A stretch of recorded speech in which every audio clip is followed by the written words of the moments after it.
Mga kaigsuonan, daghan kaayo ta og mga nadunggan nga mga pagtudlo nahanungod or mahitungod sa kamatayon.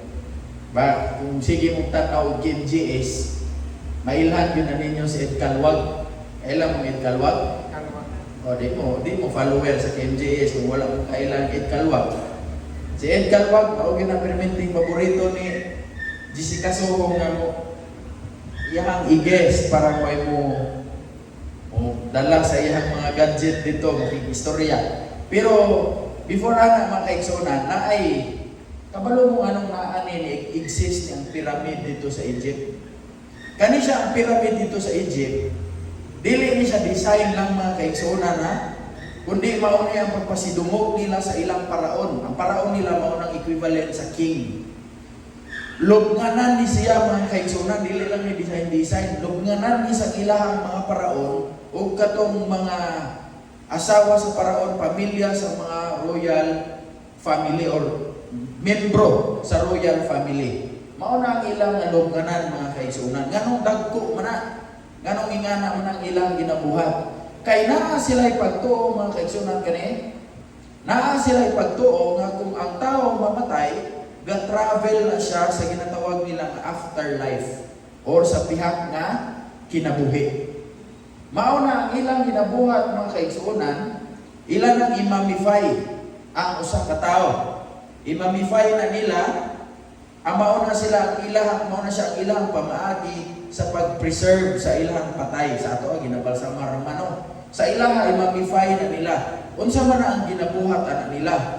Naay mga archaeologists mga kaigsuonan nga nakakalot sa lubnganan ni Tutankhamen. Anyway, by the way, ang kaning pyramid mga kaigsuonan, sad to say, daghan ang mga tomb raiders.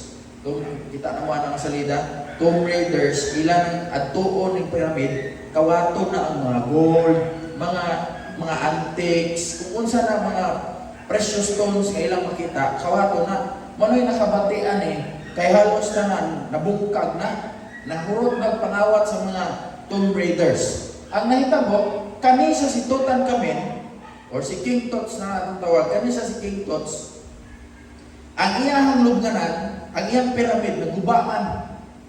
Wala nila nahibawaan kung asa na o ang mga tomb raiders, wala pong kay balo, nga naaday nag-exist dira nga lubnganan sa usa ka pharaoh. So nagpabilin nga intact wa mahilabtan.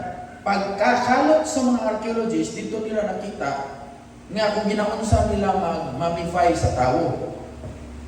Ang tawo di ay ablihan adire, pag-abli kuhaon ang mga tinae, tanan-tanan nga mga kasudlan o ilahan ng ibutang nga mga sa butangan og preservatives. Unya naa sila mga banga nga ibutang dira, ang tinae diri sa usa ka banga, ang atay diri, ang utok, ang kidney diri, ang kasing-kasing mga kaigsuonan, wala na nila ginabutang dira sa banga, ginabalik na nila diri sa heart nga diri sa lawas. Gina-preserve kay gatuo sila nga ang kalag kuno sa usa ka tawo naa sa iyang kasing-kasing. So mao na nga ang heart ilag yun ang iuli. Balik. Mao na ang ilaha kung magtanaw mo dokumentary, mao na ang ilang nakita dito sa King Tut. Unya mga kaigsuonan, dili lang na mao. Nakita nila mga kaigsuonan nga si King Tut di ay ang iyang mga paborito mga pagkaon naa po dito. Na ay naluto na daan ug naa pay lutuonon, apil ang lamas. Unsay mga ricado dito nga sagol ana ang pagkaon, ipadala na nila dito. Kay gatuo sila nga mao na ang baon sa ilahang minatay padulong dito sa ginatawag nila nga afterlife. Dili lang na mao mga kaigsuonan. Kani paguraman yun na mga I think this year or last year lang nahuman ang ilahang pinakadako nga museum dito sa Egypt. Gibalhin nila ang mga kaptangan nga ilang nakuha sa lubnganan ni Tutankhamen. Kompleto na mga kaigsuonan, dito nila nakita ang paborito nga higdaanan ni Tutankhamen nga plated gold. Gidala ko na dito kani. Ang kalisa wala lang nagkadimao, gipadala ko dito. tanan nga mga gamit nitutan kami naa dito mga kaigsunan.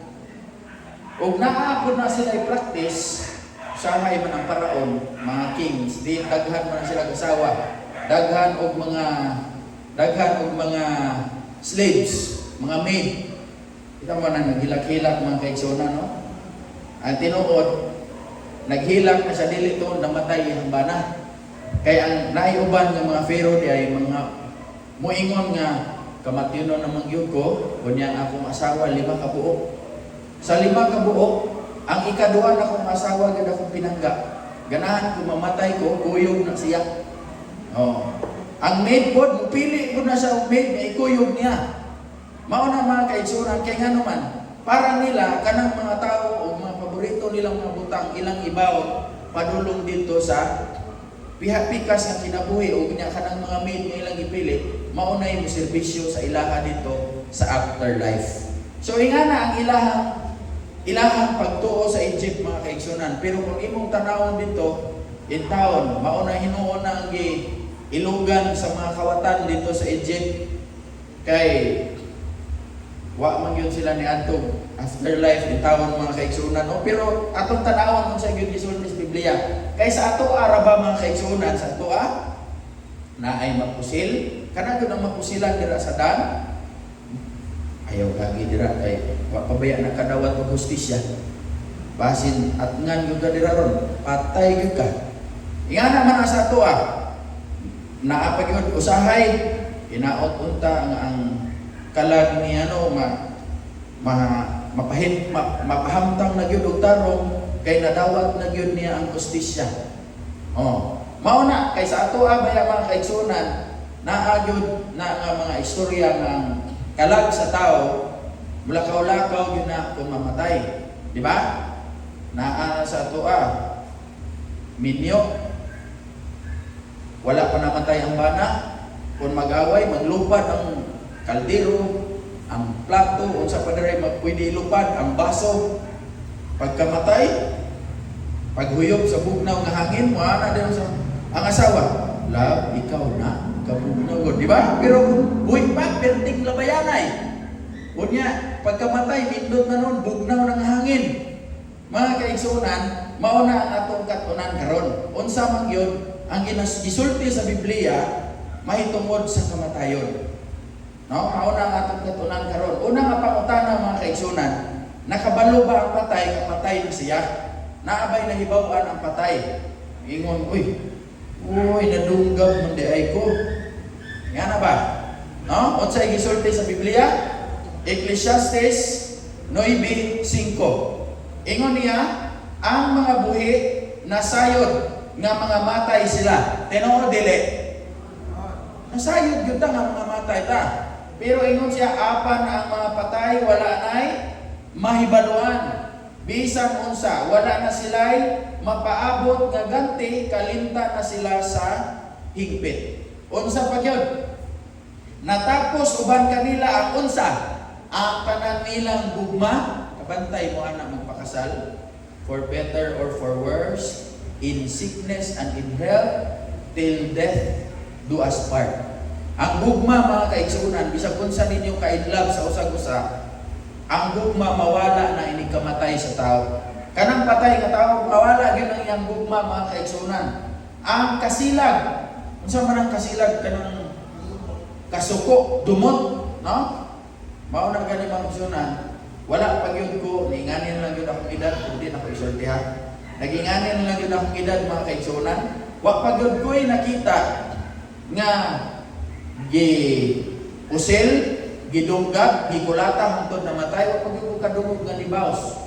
Ang ilang kalag. Ang kalag ni Juan nga gikulata hangtod namatay, ni Baos sa nikulata, patay pod ang kulata. Kadungog ng mga balita? Wala no. Kaya ang ilang dumot mga kaigsunan, nawala na kauban nila. Unsa pa gyud? O kaibog. Mawala na, dili na sila makaapil sa kalihukan niining kalibutana. Mga kaigsunan, nasayod magyud ta nga mga matay ta, pero wala ta nasayod kung kanus at ang mamatay. Ha? Nasayod ta nga mga matay ta, pero walay usa diri nato nga nasayod kanus a mga matay.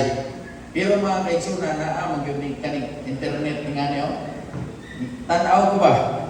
Research niya ako kaning dead clock, pero dili ni tinuod ha. Dili ni tinuod. Onya, gibutang ko dire ang mga iyang ginapangayo nga mga information. Gibutang ko dira, submit nimo, niingon siya mga kaigsunan nga mamatay kuno ko, mabuhi kuno ko sa edad na 80 katuig, 5 months and 27 days old. Unya ingon siya, mamatay kuno ko November 2072, Wednesday. Invited mo. Ni kamatay na mo nako, inigabot ining adlaw adto lang mo. Pero mga kaigsunan dili ni tinuod. Kay walay bisag usa nato dire nga nakahibalo kung kanus ata mga matay.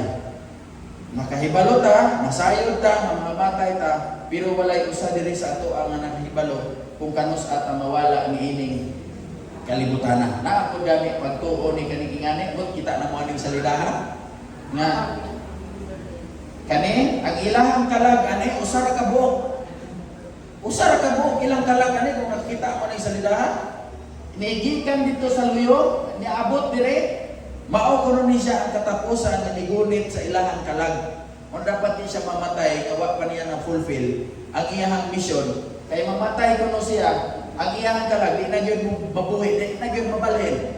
O, mo ni naningkamot kung siya nga di siya mamatay, nga di pa niya ma-fulfill ang iyang mission.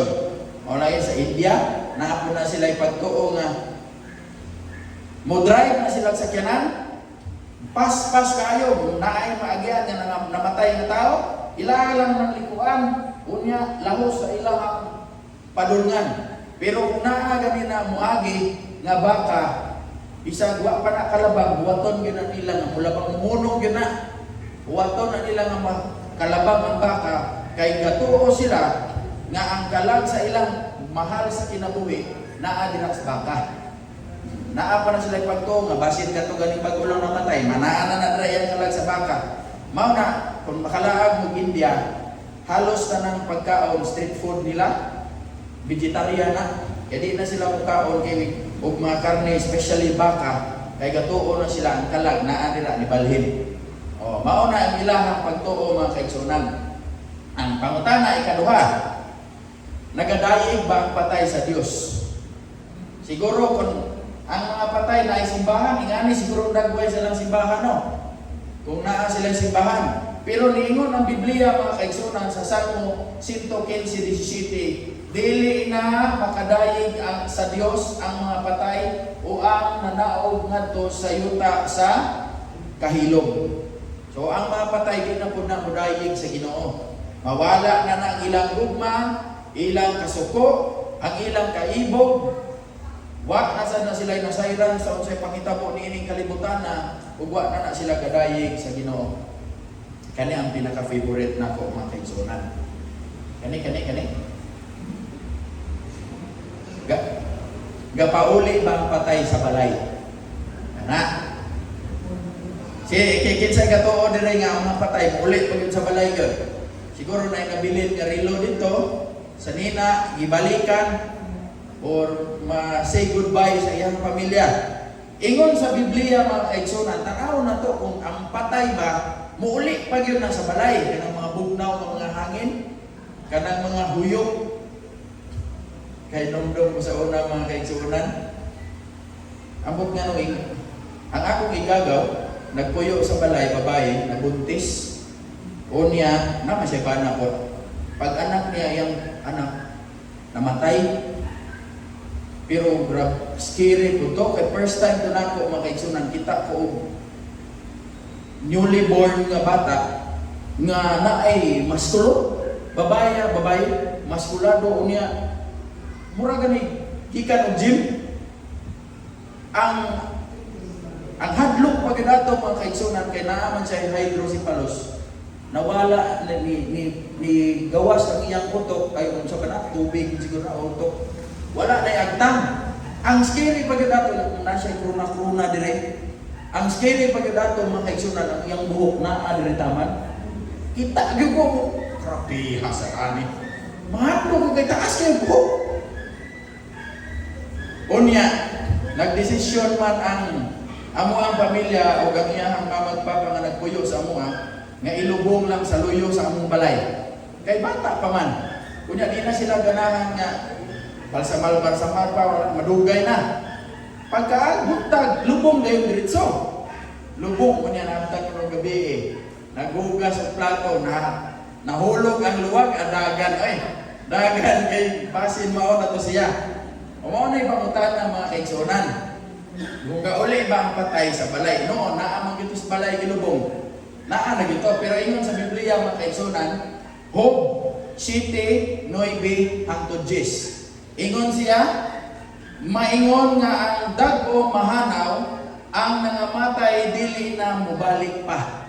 Ingon siya, dili na siya mupauli sa iya balay. O malinta na siya sa mga nakaila kaniya. Mga kaigsunan, ang patay di na gyud na mubalik sa balay. Klaro? Oo. Mao na siya mga kaigsunan. Unya, naa na ba'y patay nga niadtog langit? Naa na ba'y patay nga niadtog niadtog impyerno? Naa na ba'y patay nga niadtog purgatorio? Mao na ipangutana mga kaigsunan. Di ba nakatuna na to gabi pila ganito ka klase ng pagkabanhaw gani? Ha? Very good. Hindi mo tanaw sa kung kamot. Duha mga kaigsunan ka klase sa pagkabanhaw. Pagkabanhaw sa dituo ni Kristo para tagaan og kinabuhing walay katapusan. O pagkabanhaw sa mga dautan aron silutan. Unya, kanus ganito mahitabo ini magian man ni nato dire.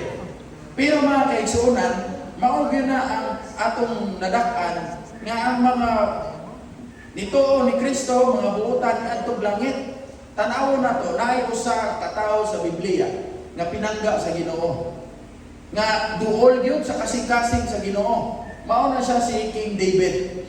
Si King David gipili na siya nga ikaduhang hari sa Israel. Ang una man ato si King Saul, ang ikaduha si King David.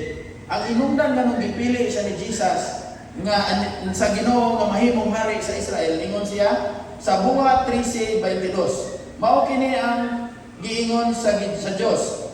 Gikahimutan ko si David nga anak ni Jesse. Nalipay gyud ang Ginoo. Nganong nalipay siya? Kay mutuman siya sa tanan kong sugo kaniya. Subuutan gyud kung imo tanawon perti kabuutan gyud si David. Nahamuot ang Ginoo, nalipay ang Ginoo kang David. Mao nang gipili siya nga hari sa Israel. Unya namatay man si David. Mga matay man gyud ta. Asa man na si David ron? Buhat 2:29. Mga igsoon, isulti ko kaninyo sa walay lipod-lipod gayon ang may tungod kang David nga atong katigulangan. Namatay siya o gilubong o ang iyang lubnganan ania pa dinhi hangtod karon. Imagine mga kaigsunan, si David kani naa paghihapon sa lubnganan. Nya karon na ibuutan karon na una pang David.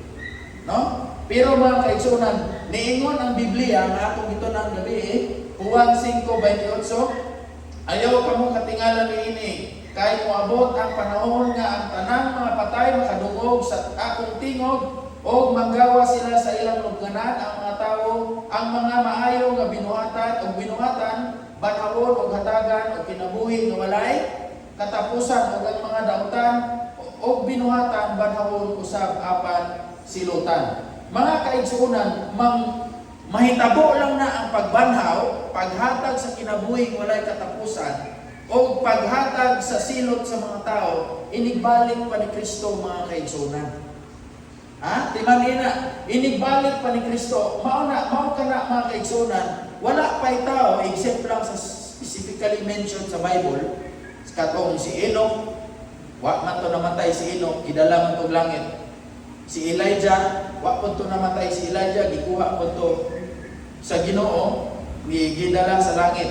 Mao na sila og katong mga pipila nga mga tao pagkamatay ni Kristo, pag-uyog, naglinog man to.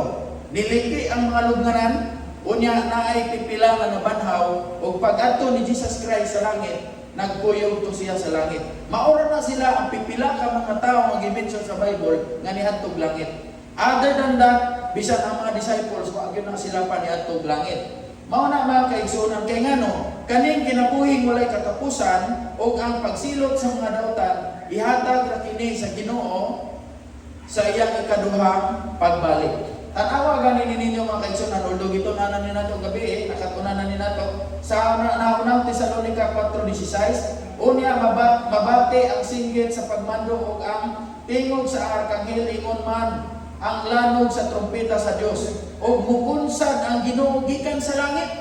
Munaog pagyayod ang Ginoo. Kinsa may adto o kinsa may naugon dira sa Ginoo kung iadto naglangit ang mga buotan? Wala na. Unsa man siya dire kasi mangutana puro mga Ginoo naa na yung tawo mi diri sa langit kinsa may mga tuon dito. No. Mupunsad ang Ginoo gikan sa langit. Mao'y unang pagkabanhaw. Mao pa na ang unang pagkabanhaw. Unya, kita ng mga buhi ni adtong adlaw, unsa may mahitabo, bayawon uban kanila dito sa mga panganod aron pagsugat sa Ginoo. Ma-picture out ninyo mga kaigsunan, munaog ang Ginoo gikan sa langit, ay hapata musugat pod kita nga mga buhi o katong mga nangamatay nga mga dituon ni Kristo musugat sa Ginoo dito sa langit. Kinsa may musugat sa Ginoo kung iuna na wa na unang pagkabanhaw. Daghang klase pagkabanhaw siguro kung ang namatay karong adlaw 5 o kani sa 5 tulo ang maayo dito na palangit. Wala ingana mga kaigsunan nga gisulti ang Biblia. O kita unya uban na kanunay sa Ginoo. Mao pa nay panahon nga kita makiguban sa Ginoo dito sa langit. Klaro? Okay. Now, mauna ni ang pangutana. Unsa man siya ang kalag? Ha? Naabiya tay kalag-kalag pod. O naapod tay kalag pod. No. Mga kaigsuonan, mauna yung pangutana. Una na ako ang pangutana. Mahitungod sa kalag. Mapatay ba ang kalag? Dili. Kinsa ingon nga dili. Ayaw mo walay sayop og saktong answer dire. Kinsa mo ingon nga ang kalag dili mamatay. Kinsa ingon nga ang kalag mapatay. Tanawon na to unsay gisulti sa Biblia. Ingon si Ezekiel 18:20, ang kalag nga makasala kini mamatay. Patay gyud. Sa atong panahon karon, kinsa ra man ang dili mamatay? Ang dili mamatay kay tagaan man ta sa kinabuhi sa Ginoo nga walay katapusan nga dili na mamatay. Inig sikan kaming paman. Karon panahon na kinsa pa man ang dili mamatay. Ingon sa naunang Timoteo 6:15, ipadayag siya sa Dios sa tukmang panahon. Siya ang Dios nga dalaygon og bugtong magbubuhat, ang hari sa mga hari ug ang Ginoo sa mga Ginoo. Siya lamang ang walay kamatayon o nagpuyo sa kahayag nga dili maduol. Ang Ginoo ra gyud ang dili mamatay. Ang kalag nga makasala unsa kani kuno? Mamatay. So mga kaigsuonan, walay kalag nga dili mamatay. Klaro? Kinsa ra dili mamatay? Ang Ginoo. Sa pagkakaron, wa pa man nagitagaan sa Ginoo kinabuhi walay katapusan. No? Pero ang pangutana, unsa man o kinsa man ni ang kalag? Mao nay pangutana karon. Ha? Ingon sa kadungog na mo sa story ni Noah. Ha? Sa story ni Noah, pila to kabuok ang naluwas ato? Ha? 8. O, basahon na to. Naunang Pedro 3:20. Nga kaniadto wala magtuman sa diha ang pailog sa Dios nagpaabot kanila ni adtong mga adlaw ni Noe sa pagbuhat sa arka. Jutay lamang 8 ka kalag ang naluwas ni adto pinaagi sa tubig. Pila ka kalag? 8. Mao ni sila ang mga kalag mga kaigsunan no? 1, 2, 3, 4, 5, 6, 7, 8. 8 ka kalag ang naluwas. Sa di naguro kung padayon, kabalo na mo sa ng kalag, no? O, mo na, manguhit ka na, dugay-dugay. O, ganahan mo og kalag na magugma, naapod sa Bible. Mga awit 3:4. Dili padugay nga ako nahalabay kanila sa diha nga hingkaplagan ko kadtong gihigugma sa akong kalag. Gagugma-gugma ko na ang kalag. Pero para masabtan gyud nato mga kaigsunan unsa ni siya kalag, sabton pud nato igiunsa sa Ginoo pagbuhat ang tao. Okay? Ingon sa Genesis 3:19, sa singot sa imong naong magakaon ikaw sa tinapay, hangtod nga mopauli ka sa yuta, tungod kay gikan niini gikuha ikaw, kay abog ka o sa abog ikaw mopauli. So kita gikan sa abog sa yuta, mobalik pud ta sa abog sa yuta. Giun sa pagbuhat sa Ginoo ang tao, Genesis 2:7, o giumol ni Jehova nga Dios ang tao gikan sa abog sa yuta, giporma niya o gihuypan. Unsa may gihuyop sa Ginoo? Gihuypan niya sa mga buho sa iyang ilong sa ginhawa sa kinabuhi. So gihatag sa Ginoo, gihuyop sa ilong sa tao nga gikan sa yuta, gihuypan sa ginhawa sa kinabuhi o unsay nahitabo? Og ang tao nahimo kalag nga may kinabuhi. Mayong gabi mga kalag. Kita na mo, na mga kalag mga tawa na o. Naay kalag nga magsiging panguhin. O, nana. Kita na mo? O. Mayong gabi mga kalag. O, mauna ang pasabot sa Biblia mga kaigsunan. Kita ang kalag. Kung mamatay ta, patay nga kalag. Kung buhi, buhi nga kalag. Kay kita ang kalag. Ang kalag nga nakasala, mamatay. Tanawa na ron sa minteryo mo ng mga kalag na nangamatay. O kita karon, kita ang kalag nga buhi. Usab, mayong gabi mga kalag. O. Masabta na niya mga kaigsunan ha? Mao niyo, gikan sa yuta, gitagaan sa ginawa sa kinabuhi o nahimong kalag o buhi nga kalag. Ang buhing kalag, kuhaan o kinabuhi, mubalik kini sa yuta o sa abog sa yuta. Ang pangutana mga kaigsunan, basin ko ingon mo na ako, ako kabasag yung sa Biblia nga na espiritu nga mubalik dito sa langit. Kabasag yung ko. O kana, unsa man na ang espiritu nga mubalik dito sa Dios, mupauli dito sa Ginoo. Ecclesiastes 12:7, kanang espiritu nga small letter ba nga E. Ingon siya og ang abog mubalik nganhi sa yuta ingon sa kaniadto. Klaro naman na mubalik sa yuta. Pero naa kuno mubalik sa Ginoo. Og ang espiritu mubalik ngadto sa Dios nga maoy naghatag niini.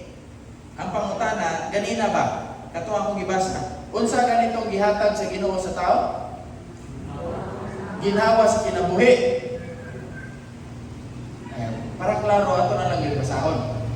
Job 27:3. Ingon siya, kay bukos pa man ang akong kinabuhi dinhi kanako, ug ang espiritu sa Dios ania sa akong mga ilong. Tanawan ninyo kung unsa na ang naa sa inyong ilong. Hangin, ginhawa. Mao ka na ang gihatag sa Ginoo ug maupod ka na ang mubalik sa Ginoo. Ang atong gininhawa, ang atong hangin nga atong ginaginawa mga kaigsunan, ginhawa sa kinabuhi, gikan na sa Dios, inig kamatay nato, mubalik pud na sa Dios. Kay dili ta ng hangin mga kaigsunan makahatag og kinabuhi. Kita mo nang ligid, puno na sa hangin, pero wa gyud ko kita ligid nga naay kinabuhi. Kita mo nang bula, naa pud nay hangin, pero wala pay bula nga naay kinabuhi. Kay kani ang hangin nga gagawa sa atong ilong mga kaigsunan, special ni siyang hangin. Kay ginhawa ni sa kinabuhi, gikan sa Ginoo, gikan sa Dios. Ini kamatay na to, kay siya may nihatag na sa kaning ginawa siya may nihatag, ini kamatay na to, mubalik ni sa iyaha mga kaigsunan. Mauna siya ang espiritu nga pasabot anak kanang ginhawa sa atong ilong. Kani siya ang word nga espiritu kung sa Grego nga pinulungan. Ruwak na siya o sa Hebro, ruwak, bot silingon, ginhawa o hangin, or kaning pneuma, gikan sa Grego, maura gyapon pasabot anak, ginhawa or hangin. Mauna siya ang pasabot. Mauna siya mga kaigsunan ang pasabot sa espiritu, katong small letter nga gigamit dito sa Ecclesiastes nga mubalik sa Ginoo, ruwak or pneuma. Mauna siya, hangin na siya mga kaigsunan. Pero na ako'y pangutana. Kinsa po kung ang kalag kita, mga matay ta, kung mubalik di ay sa Ginoo kaning atong ginawa, ang espiritu dili ni ang kalag, kay kita man ang kalag. Kinsa man di ay na nagtudlo nga ang kalag dili mamatay. O kinsa man ang nagtudlo ana nga ang kalag moadto sa langit. O moadto sa bisag asa, pero ang kalag dili kuno mamatay. Kinsa man gyud nagtudlo ana? Wa mo nagwonder ana anong ingana ang pagtuo sa mga tao, kadaghanan sa mga tao anong ingana. Apa gani style gani ini kamatay. Bilahan ka buwan ini gabot sa birthday or anniversary, atuan sa mikteryo. Daghan og cake ug buwak. La. Kumusta naman kanila? May tanong kay ikaw nakapahulay na gyud ka, ako nagantos pa gyud. Tuition sa atong mga bata, perti ka akong problema gyud. Na ako'y bayronon ng ludo. Halos tibok adlaw ng istorya. Ini kabot sa Nobyembre. So daghan kayong mga pagkaon no. Dato dito kay dala ang paborito nga imnonon. Biko unsa pa na dira ang mga giluto kay maulagi. Dili mamatay ang kalag. Kinsa man gyud ang nagtudlo anak? Basahon nato mga kaigsunan. Ha? Ang gisulti sa Ginoo mga kaigsunan niingon siya. Genesis 2:16. Og ang Ginoong Dios nagsugo sa tawo nga nag-ingon, makakaon ikaw gikan sa tanan nga kahoy sa tanaman, apan sa kahoy sa kahibalo og maayo og dawtan ayaw pagkaon niini. Ingon sa Ginoo ayaw gyud pagkaon ana adan og iba. Kay sa panahon nga mukaon mo niini, kay sa adlaw nga mukaon ikaw niini, mamatay ka gayud. Sigurado gyud ingon sa Ginoo, kung mukaon mo sa kahoy sa kahibalo sa maayo og dawtan, sigurado gyud, sure ball gyud, mamatay gyud mo. Mao na klaro gyud ang Ginoo. Pero naa may nisulti pod. Nakalakaw si iba, nakadungog sa tigong sa bitin, iyang giistorya, niingon si iba, niingon sa Ginoo, dili mo mukaon na kay mamatay ni. Ingon ni kinsa ganina ang bitin? Satanas. Ingon si Satanas, o ang bitin miingon sa babaye, dili kamo mamatay. Mauna mga kaigsuonan, niingon ang Ginoo, sigurado gyud, patay gyud. Ingon si Satanas, dili mo mamatay. Kinsa man ginatuohan sa tao? Naglibog ang tao, kinsay tuohan. Kadaghanan nituo sa dili mamatay. Mauna mga kaigsuonan, kung imo basahon, muingon gani ang Ginoo, ayaw kaon anak. Di na maayo para nimo, ayaw kaon. Dili na hugaw ka na kapag kaon. Or kung kaon ka na, mamatay ka. Ingon sa Satanas, dili, tanan makaon. Ay problema ka na. Ingon sa Ginoo, niingon ang Ginoo kay Adan o kay iba, na mukaon mo na, patay gyud mo. Patay gyud. Ingon ni Satanas, dili ay, kaon mo na, di gyud mo matay. Tanawa ra gyud na mga kaigsuonan. Kung unsa isulti sa Ginoo, supakon gyud ni Satanas. Mao na ato nasabtan mga kaigsuonan kanang tudlo nga ang kalag dili mamatay, si Satanas mao nagtudlo ana. No? Mao na mga kaigsuonan. Mao ni ang akong ibilin ninyo kani before ko lingkod, hapit ko kumaman ayaw mo kabalaka. Kanang magsigitag Balo mo mga kaigsunan, kanang mga spirit of the glass. Kung mangutana mo na ako kung tinuod na o dili, tinuod na. Kanang barang-barang, iingon mo ito na ako kan. Kung ako'y pangutanon ninyo kung tinuod na dili, tinuod na. Tanawan ninyo mga kaigsunan. Deuteronomio 18:10. Ingon sa Ginoo, kinahanglan nga walay usa kaninyo, dapat wala gyoy usa, bisag usa nato dire. Wala imubuhat niini, ingon siya nga magsunog sa iyang mga anak, ingon nga ihalad. Praise the Lord. Wa may musunog diri bata ihalad no. Wala. Wala. Unsa pa? Ayaw usab kamo panagna, pamarang, paghatag o kahulugan sa mga tilimadon, panglumay. Isa taga sikihor dire. Wala. Unsa pa? Pagdiwata, pagpakigigala sa daotang espiritu, kanang spirit of the glass, ingon sa Ginoo walay untay mubuhat ana ninyo. Unsa pa ingon niya? Og makikistorya sa espiritu sa mga patay, kanang makikistorya mo dul kanang anniversary taparan nimo ang patay, nga istorya-istoryahon ninyo. Ingon sa Ginoo ayaw mubuhat ana. Ayaw walay untay makita ninyo. Kay ngano? Ingon siya, kaysa bisan kinsa magbuhat niining mga butanga, dulongtanan ngadto sa Ginoo. Dili lang kana ang gisulti sa Ginoo mga kaigsunan. Og tungod niining mga dulongtanan nga mga buhat, gisalikway sila sa Ginoo. Siya pasabot sa gisalikway, gibiyaan. Muadto ka ganig mamamarang, of course, muipekto gyud na kay biyaan mo sa Ginoo. Muadto ka mag spirit of the glass kadira. Of course, mo epekto na. Kaya nga naman, biyaan mo sa Ginoo. Muadto mo ka ng mga lumay-lumay, ay mo epekto na. Kaya nga naman, the moment mubuhat ka niya na mga kaigsunan, dulungtanan na sa Ginoo, o biyaan ka sa Ginoo. Kinsay mo puli? Satanas. Istorya mo sa patay, maka-istorya yun mo. Actually, mga kaigsunan, na ay record sa Bible nga naka-istorya din sa patay. Si King Saul. Gi-istorya din ni King Saul ang patay. Naka-istorya din siya. Recorded na sa Bible. Pero mga kaigsunan, ingon sa Ginoo, kung mo istorya ka sa patay, biyangan ka sa Ginoo. Kinsay mo puli? Si Satanas. Mauna mga kaigsunan, kanang mga makita nato nga mananambal, mo tinuod yun na. Kaya nga no, biyakan mo na sa Ginoo. Dulumtanan man na sa tubangan sa Ginoo, biyakan ka sa Ginoo. Kinsay magpakita og tambal, kinsay magpakita og milagro, si Satanas. Mao na mga kaigsunan, kadili kita likayan gyud na nato kanang makigistorya sa patay.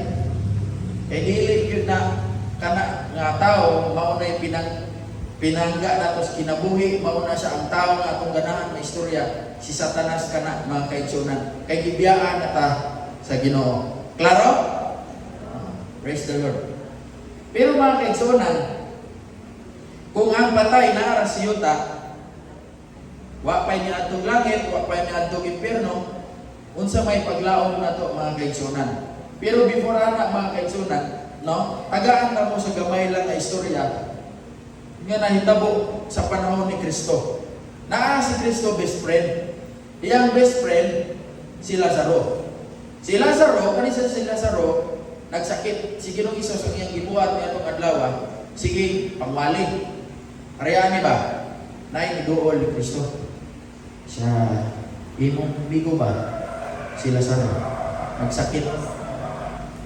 Wala tagda ni Ginong Isos. Pagkasunod adlaw, niduol na po. Imong bigo mo si Lazaro ba? Kung nagsakit niya aging adlaw, patay na. Maanag yun. O niya, niingon na si Ginong Isos. Iyan ang itagad. Ingon siya, versikulo 11 sa Juan 11, gisulti niya kining mga butanga, o niya, niingon siya kanila. Ang atong higala, si Lazaro natulog. Apan muadto ako aron magpukaw kaniya gikan sa pagkatulog. Pagkadungog sa mga disipulos ni Ginoong Hesus, nag-ana ko bilang agtang. Okay. Ingon gani nga namatay. Kunya mo ingon siya natulog. Nya iniyak mo gisumpayan adto na to atong pukawon. Namatay gani. Mga kaigsuonan, naglibog sila. Pero kung imong basahon sa bersikulo 14 niingon si Ginoong Hesus, busa si Hesus misulti kanila sa walay lipod-lipod. Iklaro na gyud ni Ginoong Hesus. Wa gyud di sila kasabot. Ato na lang gyud ni klarohon. Ingon siya, si Lazaro namatay. Ang pasabot ni Ginoong Hesus mga kaigsuonan nga ang tawo nga mamatay murag natulog. Ug ang tulog kanang katulog na to gabi mao na experience na to kung mamatay ta. Nga ang atong plano, ang atong pangandoy, atong gugma wala na mabilin hagop. O mamatay ang tao, malimot na, imusumpay lang na kung unsay plano na to, unsay ganahan na to, inigmata na to. Pag mata na to, sumpay na po na, unsay plano na to. Sahay ganing mga kaigsuonan, sa kanindot, sa katulog, bisag gipangalsa na ang ref, gialsa na ang TV, wa gyud kabalo. Pag mata, gitanawa sa CCTV, dito na, gipangdala abi niya na misplace lang niya iyang ref. Pero mga kaigsuonan, ingana ang kamatayon, murag natulog. O ang katulogon, maunay simbolo po sa o kapariha sa kamatayon. O niya, niingon siya si Ginoong Hesus sa versikulo 17. O niya, pag-abot ni Hesus, iyan na nasuta si Lazaro upat na kaadlaw dito sa lubnganan. Patay na. Kanang upat, kinsa may mga nurse dire or mga expert sa mga patay-patay dire. Kanang upat kaadlaw, ambot, padulong na siguro nagbaho, no?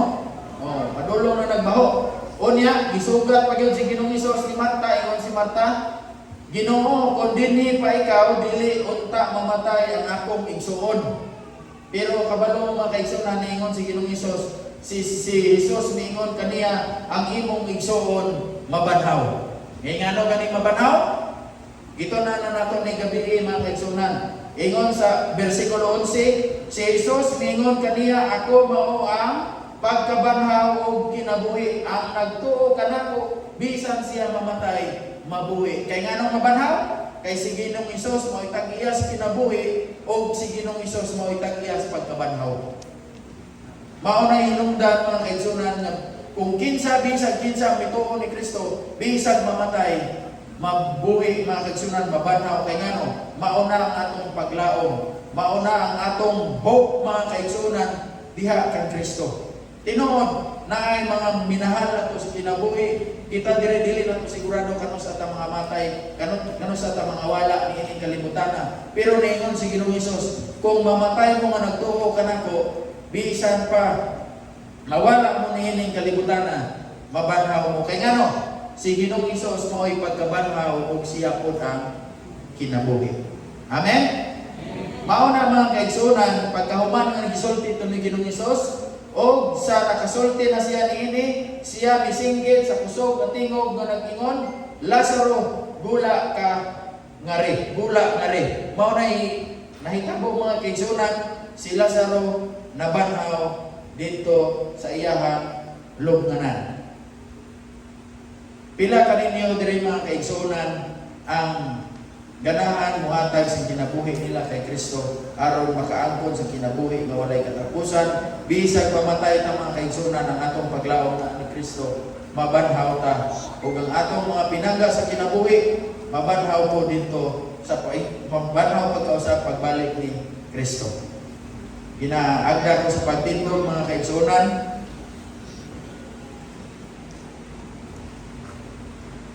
thank you sa inyong pagpakita nga inyong willing, ang inyong willingness sa paghatag sa inyong kinabuhi kang Kristo. Kay si Kristo nagsaad nga ang siya maoy pagkabanhaw ug siya pod ang kinabuhi.